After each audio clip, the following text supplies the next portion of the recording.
Қазақтың тағдыры келешекте ел болуда қандай негізде құрылуына барып тіреледі. Мектебімізді таза, берік һәм өз жанымызға үйлесетін негізде құра білсек, келешегіміз үшін тайынбай-ақ серттесуге болады. Қай елде, қай кезде болмасын, бала тәрбиесін ерекше дамытушы да, ілгері апарушы да балалар. Яғни, бүгінгі ұрпақ ертеңгі елдің болашағы. Білім ошағының заман талабына сай жасақталған сыныптарында оқушылардың сапалы білім алуына барлық жағдай жасалған. 520 орынға лайықтандырылған мектеп базасында компьютер, робототехника, физика, технология кабинеттері мамандандырылған бағытта жұмыс жасайды. Жылдар бойы өзіндік дәстүрі қалыптасқан іргелі әрі өзіндік тарихы бар оқу орнында 348 оқушы білім алуда. Мектебімізде мектепке дейінгі тәрбие бойынша балдырған шағын орталығы 50 бала, мектеп алды дайындық сыныбы 32 бала, бастауыш білім бойынша барлығы 141 оқушы, негізгі орта білім 5 пен 9 сыныптар 167 оқушы және орта білім бойынша 40 оқушы білім алады. Мектеп ұжымы цифрлы Қазақстан бағдарламасын жүзеге асыра отырып, цифрлы мектеп жүйесіне толығымен көшті. Мектеп сайты Білім ал, Білім ленд, еңбек кезет сайттары тұрақты жұмыс жасауда. Цифрлы Қазақстан бағдарламасы аясында IT сыныбының негізгі мақсаты командалық жұмысты және кеңістіктік ойлауды дамытып, балаларды шабыттандыру және интеллектуалдық әлеуетті ашу. Робототехника үйірмесінде жеткіншектер көптеген зерттеулер жүргізіп, өз жобаларын жүзеге асырады. Сабақ барысы балалардың жобаларды бірлесіп әзірлеуіне және ойлау еркіндігін дамытуға бағытталған. IT сыныбын ашудың тағы бір мақсаты ол жас жеткіншектерге тек қана жаңа технологияларды үйретіп қана қоймай, оларды республикалық және халықаралық жарыстарға қатыстыру. Үйірмеге қатысқан балалар түрлі жобаларды жоспарлап, әртүрлі бағдарламалармен жұмыс жасайды. Сондай-ақ ұялы телефонға және компьютерге арналған ойындар құрастыруда. MacBlock конструкторы арқылы роботтарды жинап, әрі бағдарламалауды 3D объектілер мен интерьерді модельдеуді де меңгеруде. Мектеп оқушылары электроника және радиотехника саласы бойынша облыстық жас радиоконструкторлар сайысының жүлдегері атанып, халықаралық Арабаленд олимпиадасы бойынша жас техник номинациясымен марапатталды. Сонымен бірге 80 орындық асхана мен 100 орындық акт залы, спорт залы бар. Жалпы білім беретін мектептердегі білім алушылар 1 мен 4 сыныптар мен тәрбиеленушілердің жекелеген санаттарын тегін және жеңілдікпен тамақтандыруды ұсыну қағидаларына сәйкес 1-90 қорытындысы бойынша 155 оқушы, олардың ішінде бастауыш сыныптарында 141 оқушы және 5 пен 11 сыныптар бойынша 14 оқушы тегін ыстық тамақпен қамтылған. Қазіргі таңда мектеп жанындағы балдырған шағын орталығында 2 топта 45 бала тәрбиеленеді. Жалпыға ортақ білім беру жағдайында жоғары білімді, дене бітімі мықты және сау адамдарды тәрбиелеу мектептің маңызды міндеттерінің бірі. Бұл мәселелерді шешуде медицина қызметкерлері үлкен рөл атқарады. Мектептегі медбике дәрігердің басты көмекшісі және мектеп директоры мен денсаулық сақтау өкілдері арасындағы дәнекер бола жүріп, емдеу профилактикалық шараларын, мектептегі медициналық тексеруді ұйымдастырады. Оқушыларды үнемі тексерістен өткізіп отыру, олардың денсаулығын сақтау және оқу жылда барысында сырқаттану жағдайларын азайту үшін керек. Балаларға алдын ала егу жайлы ақпарат беріледі. Қалай дұрыс тамақтану және салауатты өмір салтын жүргізу жайлы айтылады. Тарих туған жерден басталады. Әр мектепте өз мұражайының болуының маңыздылығы өте зор. Өйткені мұражай халқымыздың рухани мәдени байлығы, рухани отауы. Тарих туған жерден басталады. Әр мектепте өз мұражайының болуының маңыздылығы өте зор. Өйткені мұражай халқымыздың рухани мәдени байлығы, рухани отауы. Білім ордасындағы мұражай оқушылардың жүрегіне ізгілік ұялататын, патриотизмге тәрбиелейтін, сезімін оятып, зеректігін арттыратын үлкен тәрбие құралы. Осы мақсаттарды жүзеге асыруда мектеп мұражайы базасында біраз жұмыстар атқарып келеміз. Мұражай 6 экспозициялық бөлімнен тұрады. Біріншісі, жеңіс сарбаздары сіздерге бас иіп тағзым етеміз. Екінші, тыңайған өлке туған жер. Үшінші, самғатқан заң қыранында алтын ұя. Төртінші, қалдырған ізін мәңгілік. Бесінші, тәуелсіз елді білімді ұрпақтарымыз.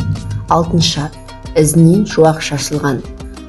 Мұражайда мектептің тарихы мен оқу тәрбие қызметін баяндайтын, осы мектепте еңбек еткен барлық ұстаздар мен мектептен түлеп ұшқан мыңдаған түлектер туралы мәлімет беретін, олардың осы білім ордасындағы қызметтері туралы естелік сыр шертетін 200-дей заттық жазба жәдігерлер, 100-ден астам фотоматериалдар жинақталған.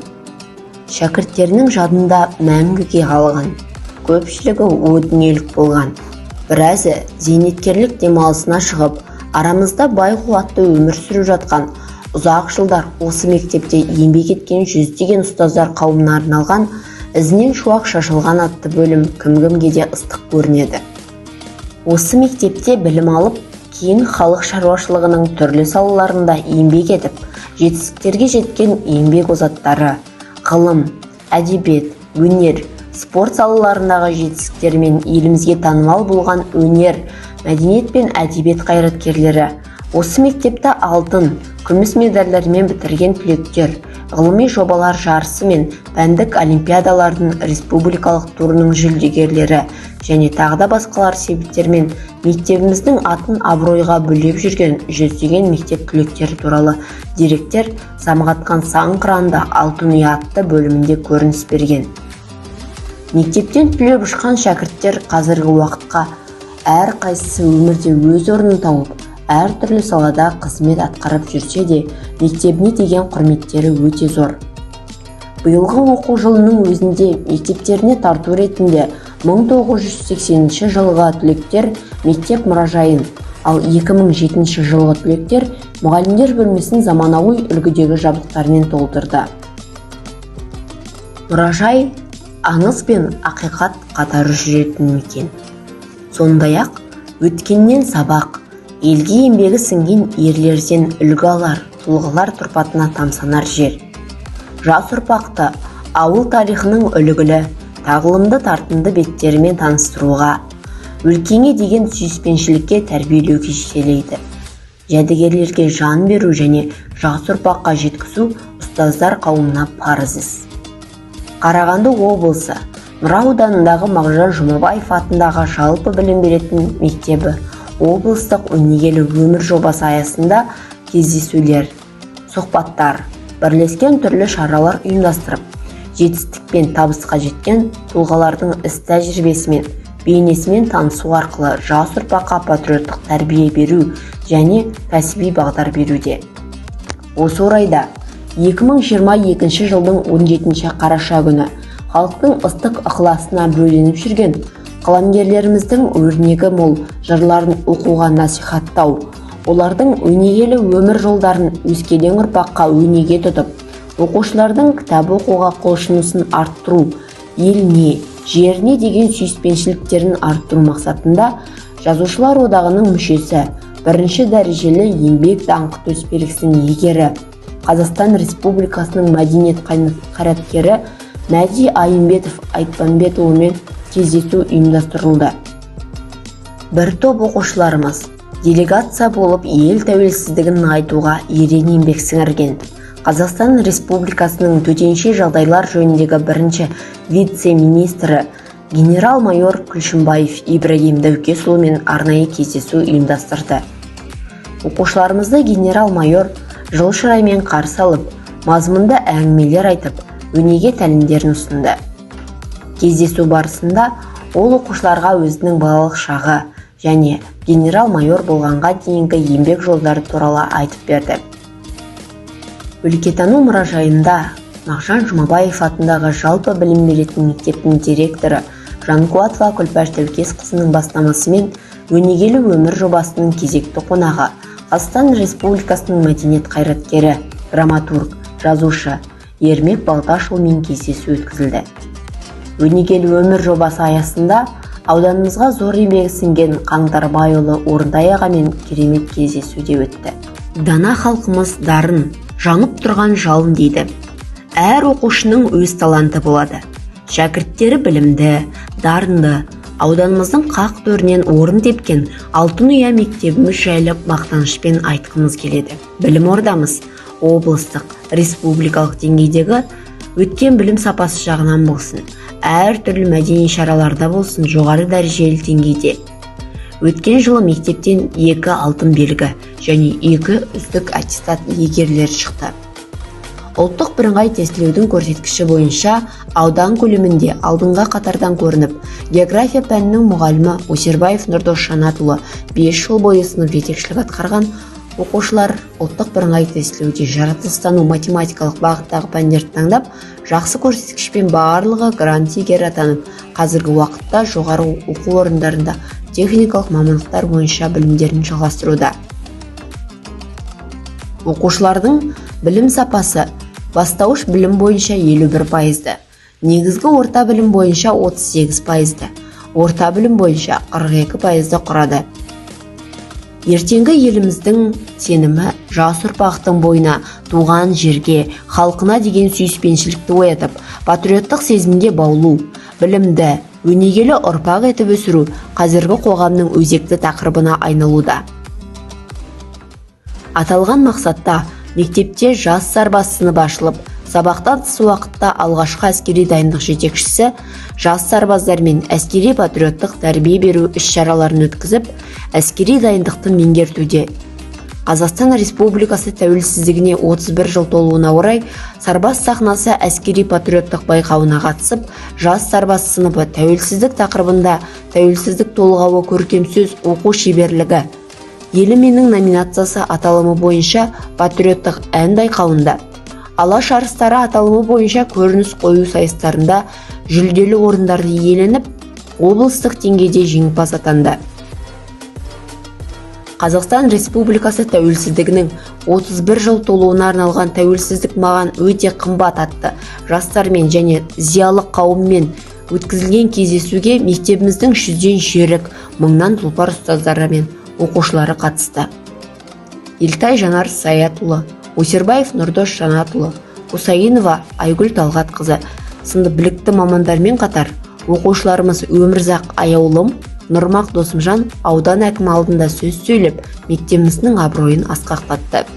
4-ші халықаралық балалар және жас өспірімдер шығармашылығының Ақжелең фестиваль байқауының лауреаты, Туған еліме мың алғыс облыстық байқауының жеңімпазы, 6-шы А сыныбының оқушысы Кеңесова Гүлден аудандық жыл оқушысы 2022 байқауының жүлдегері атанды.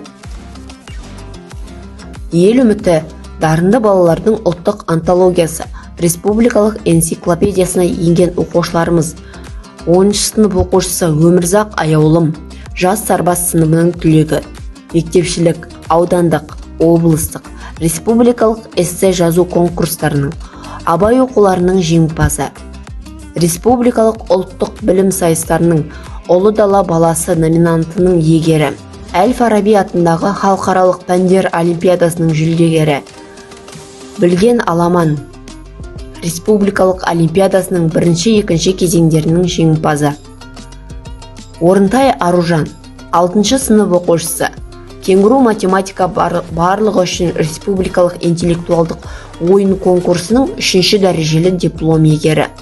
Қарағанды қаласындағы химия-биология бағытындағы Назарбаев зияткерлік мектебінің виртуалды мектеп қатысушысы, математика пәнінен Ұлы дала баласы ұлттық білім сайыстарының облыстық республикалық кезеңдерінің жеңімпазы, халықаралық экология, инженерия және педагогика ғылымдар академиясы қоғамдық қорының республикалық менің сүйікті үй жануарым сурет және қолөнер байқауының 1-ші дәрежелі диплом иегері.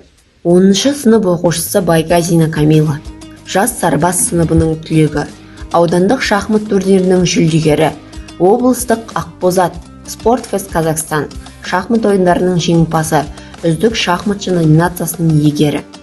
осынша республика көлемінде атағы шығып, еліміздің көркеюіне аз болса да үлесін қосатын азамат пен азаматшалардың ой санасына отансүйгіштік сезімді, білім нәрін сеуіп жатқан өнегелі орданы басқарып, алға жетелеп отырған мектеп директоры Жанқуатова Күлпәш Тәукесқызы жаңа ұрпаққа заманауи талаптарға сай тәрбие мен білім беруге инновациялық іс-әрекеттің ғылыми-педагогикалық негіздерін меңгерген, дарынды оқушыларды қалыптастыруда нәтижеге бағытталған сапалы көрсеткіштерге ие болған жоғары санатты жаңашыл ұстаз.